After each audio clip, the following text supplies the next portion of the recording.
আপনারা জানেন আমাদের যে কোনো দলের, বিশেষ করে বিএনপির যে কোনো আন্দোলন সংগ্রাম এবং নির্বাচনী কর্মকাণ্ড সবকিছুতে অগ্রভাগে থেকে এই ছাত্র দল। আমরা দেখেছি প্রতিটি আন্দোলন সংগ্রামে, যেমন আমি 90 ছাত্র আন্দোলনে আন্দোলন করতে গিয়ে গ্রেপ্তার হয়েছিলাম এবং 3 বার গ্রেপ্তার হয়েছিলাম, একবার 13 মাস 19 দিনও আমি কারাবরণ করেছিলাম। কিন্তু সেই থেকে আমরা প্রতিটি নির্বাচন, প্রতিটি আন্দোলনে আমরা দেখেছি আমাদের এই ছাত্র সংগঠন অগ্রণী ভূমিকা পালন করেছিল। আজকে আপনারা দেখছেন আগামীতে আমাদের নির্বাচন, আমাদের সুতরাং সেই নির্বাচনে আমাদের ছাত্র ভাইদের অগ্রণী ভূমিকা পালন করার খুবই প্রয়োজন। আমাদের এই মোহাম্মদপুরে আপনারা দেখেছেন সারা ঢাকাবাসীর কাছে একটি আতঙ্কের থানায় পরিণত হয়েছে। চাঁদাবাজ, দখলবাজি এবং এমন কোনো কাজ নাই যেগুলো এখানে সংগঠিত হচ্ছে।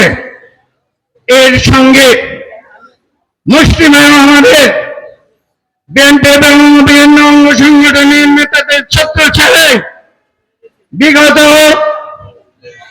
স্বৈরাচারী সরকারের দোষরদের নিয়ে এই সমস্ত কর্মকাণ্ড চলছে।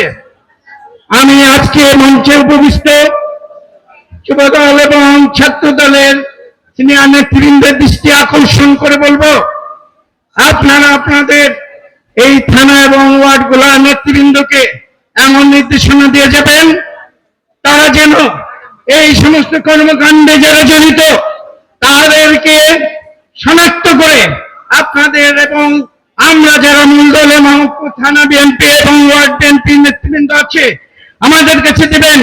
আপনাদের সাথে নিয়ে আমরা সর্বোচ্চ যা যা কিছু করার এবং আইনি সংস্থার সহযোগিতায় এই সন্ত্রাসবাদ, এই চাঁদাবাজি, এই দখলবাজি উচ্ছেদ করে আগামী নির্বাচনে যেন আপনাদের এই আমাদের মহানগর এবং থানা নেতৃবৃন্দের কাছে আমার একটা ছোট অনুরোধ থাকবে, আমাদের যে মোহাম্মদপুর থানাধীন যে 5টা ওয়ার্ড অচিরেই গঠিত হতে যাচ্ছে, আপনারা এইখানে এমন ভাবে নেতা নির্বাচন করে দিবেন যেখানে বিগত দোষরদের কোনো জড়ানো এই কমিটিতে প্রবেশ করতে না পারে সেদিকে আপনারা সজাগ দৃষ্টি রেখে এবং যাদের দ্বারা আমাদের এই সার্বিক কর্মকাণ্ডে এবং দল উপকৃত হবে এমন নেতৃত্ব দিবেন, এই আশাবাদ ব্যক্ত করে আমি আমার বক্তব্য শেষ করছি। পরিশেষে আমি উপস্থিত সকল পর্যায়ের নেতৃবৃন্দকে আমি থানা বিএনপির পক্ষ থেকে আন্তরিক মোবারকবাদ জানিয়ে আমি আমার বক্তব্য শেষ করছি। আল্লাহ হাফেজ। বাংলাদেশ জিন্দাবাদ, শেখ জিয়াউর রহমান এবং খালেদা জিয়া জিন্দাবাদ, তারেক অহংকার, তারেক রহমান জিন্দাবাদ, জিন্দাবাদ, জিন্দাবাদ। আসসালামু আলাইকুম।